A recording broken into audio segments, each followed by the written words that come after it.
धर्मराज युधिष्ठिर कहने लगे, हे भगवन, मैं आपको कोटि कोटि नमस्कार करता हूँ। कृपा करके अब आप चैत्र शुक्ल एकादशी का महात्म्य कहिए। श्री कृष्ण बोले, हे धर्मराज, यही प्रश्न एक समय राजा दिलीप ने अपने गुरु वशिष्ठ जी से किया था। अब जो समाधान वशिष्ठ जी ने दिया वही मैं तुम्हें सुनाता हूँ। प्राचीन काल में भोगीपुर नामक एक नगर था। वहां पुंडरीक नाम के राजा का राज्य था, जो अपार ऐश्वर्य से युक्त था। उस नगर में अप्सराएं, किन्नर और गंधर्व भी वास करते थे। उन्हीं में एक थे ललित और ललिता, एक गंधर्व युगल। वे दोनों एक दूसरे से अत्यंत प्रेम करते थे, इतने कि एक क्षण का भी वियोग उन्हें व्याकुल कर देता। एक बार राजा पुंडरीक की सभा में अन्य गंधर्वों के साथ ललित भी गीत गा रहा था। गाते गाते उसे अपनी प्रिय ललिता की याद आ गई और उसका स्वर भंग हो गया। सभा में उपस्थित कारकोट नामक नाग ने यह बात राजा से कह दी। राजा पुंडरीक को क्रोध आया। वह बोला, तू मेरे सामने गाते हुए अपनी स्त्री का स्मरण कर रहा है? जा, अब तू राक्षस बन जा, कच्चा मांस और मनुष्यों को खाने वाला।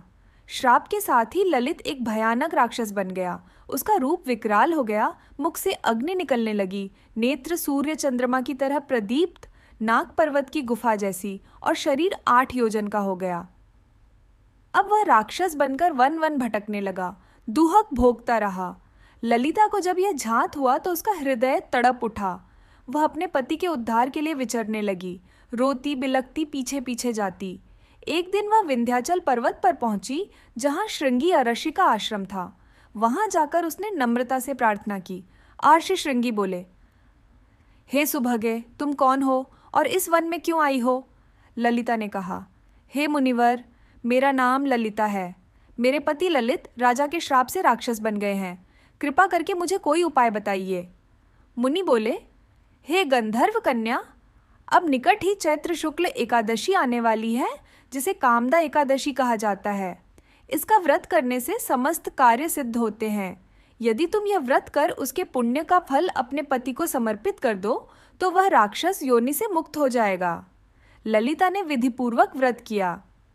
द्वादशी के दिन उसने ब्राह्मणों के समक्ष व्रत का फल अपने पति को समर्पित करते हुए भगवान से प्रार्थना की, हे प्रभो, मैंने यह व्रत जो किया है, इसका समस्त पुण्य मेरे पतिदेव को प्राप्त हो जाए, ताकि वे इस राक्षस योनि से मुक्त हो जाएं। और भगवान ने उसकी प्रार्थना सुन ली।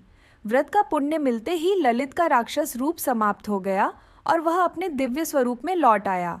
दोनों फिर से सुंदर वस्त्राभूषण पहनकर विहार करने लगे और विमान में बैठकर स्वर्गलोक को चले गए। वशिष्ठ मुनि बोले, हे राजन, इस एकादशी का व्रत यदि श्रद्धा से किया जाए तो समस्त पाप नष्ट हो जाते हैं। यह व्रत राक्षस जैसी योनियों से भी मुक्ति दिलाने वाला है और इसकी कथा सुनने या पढ़ने मात्र से वाजपेय यज्ञ का फल प्राप्त होता है।